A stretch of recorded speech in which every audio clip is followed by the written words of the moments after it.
House Democrats are warning President-elect Donald Trump to cut his financial ties with his new ritzy hotel at the old post office building in Washington, or risk being in violation of his lease. The fancy hotel, emblazoned with Trump's last name, opened just a few weeks ago. But now House Democrats say the General Services Administration wants Trump to divest from all financial interests before Inauguration Day. The GSA owns the lease on that property, which includes a provision that prevents any elected official from being part of the lease. After promising for weeks that he'd hold a press conference to explain how he plans to deal with the conflicts of interest he'll face as president and owner of all those businesses, Trump postponed that event until next year. So now we can only guess how Trump will handle his new job with so many businesses at play. Here to explain some of those possible conflicts and solutions is financial expert and CPA Danielle Geltrude. Thanks so much for joining us. Thank you, Danielle. So what are the rules for presidents and members of their cabinets? Do they have to sell all their holdings? Well, to start with, let's put it this way. If there's one thing we can be sure of, is we'll never be sure of what Donald Trump is going to do. So, in this particular case, where we're talking about conflicts of interest, what every president has done since Lyndon Johnson, except for Barack Obama, has put all their assets into a blind trust. Now, it's important to note here that's not required, but for the sake of the appearance of a conflict of interest, presidents have done that. Now, let's just talk about for one quick second what a blind trust does. So the owner of the asset puts these assets into a trust, and that trust is managed and completely controlled by an independent third party. That's the key. So in effect, what happens is the owner of the asset becomes blind as to what assets are in the trust and what those assets are doing. In this particular case with Donald Trump, with his name plastered everywhere, unless he gets amnesia, a blind trust is not going to work for him. I mean, is it even possible for Trump to separate his presidency from his business enterprises if he retains an ownership stake in the Trump organization? Well, some would argue that he can't, that he won't be able to do that. But it's interesting to note that the president is actually not subject to the conflict of interest rules. They're not. What you have as the mechanism to protect the government is the Office of Government Ethics. And what they do is they monitor transactions to make sure that there are no clear conflicts. Conflicts can appear, but are they really a conflict? But again, let's note this. The chairman of the Office of Government Ethics is appointed by who? The president. So there again, you have the appearance of a conflict that the person that would be overseeing Trump's activities is the person he appointed. Let's talk about a recent announcement that Trump made. He's still going to be the executive producer of Apprentice. NBC owns the Apprentice show. Is that going to affect their coverage? And I mean, what sort of conflict of interest does that pose? Well, again, we talk about what the appearance would be. So if Donald Trump is getting positive feedback on NBC, it's going to have the appearance that it's a conflict. But that's where the Office of Government Ethics it's what they do. They're supposed to be taking a look at that and say, hey, do we actually have a conflict? But that conflict rests more with NBC than it does with Donald Trump. Absolutely. I mean, how are their reporters? Are they going to be treating him differently when they interview him in the White House?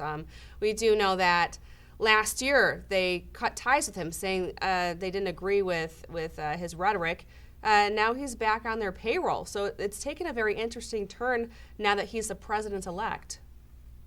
It really has. And what's interesting about Donald Trump, we have never had a situation like this one.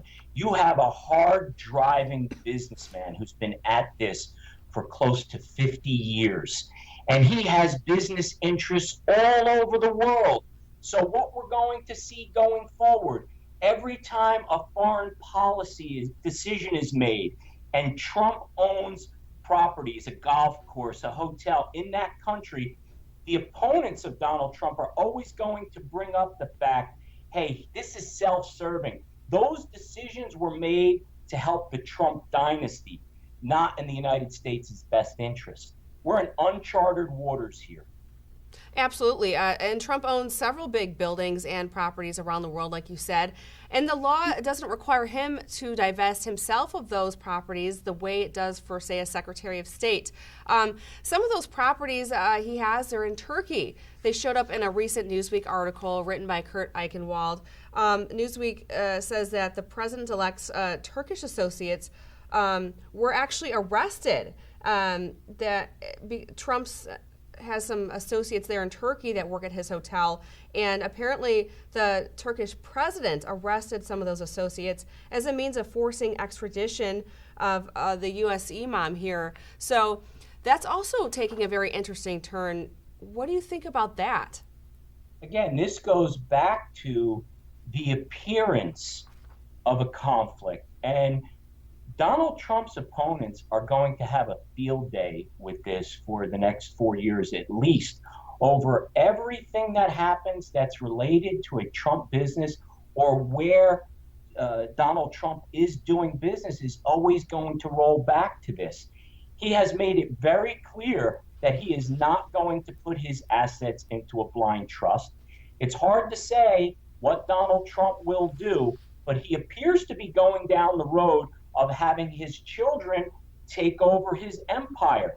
That is not going to relieve this problem because the Trump children are certainly going to be updating their father, at least the appearance of what's happening in his businesses. So we really do have a long-term problem here, or Donald Trump is going to anyway. Absolutely, and it's not just limited to Trump. He recently nominated Rex Tillerson, that's the CEO of ExxonMobil, to be Secretary of State. Let's take a look at his resume. So he's the Exxon CEO. He was ranked number 25 on the Forbes Most Powerful People in 2016. He's got a net worth of $150 million, and he owns $218 million in company stock. So he's got quite the resume there, lots of money. Not maybe perhaps compared to Donald Trump and some of his other cabinet members, but still quite a bit of money. CEO of Exxon, what does that tell you?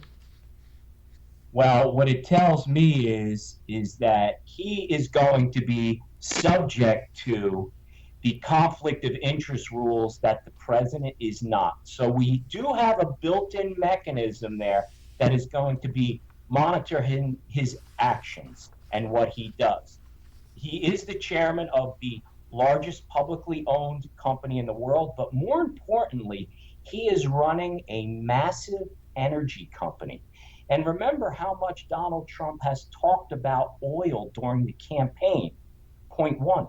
Point two, Donald Trump always makes reference to the art of the deal. So what some are saying is the reason he made this pick is twofold. Tillerman is someone who is well seasoned in negotiating, which should be an asset in dealing with foreign countries. And point two, the energy aspect of understanding the oil industry in and out could be a huge asset related to those negotiations. So many people are saying that's Donald Trump's angle with that selection. And it's very interesting to watch, considering how much he railed against this, accusing Hillary Clinton along the campaign trail of all these conflicts of interest that we're now seeing play out before our very eyes. Danielle Geltrude, thank you so much for joining us. Thank you.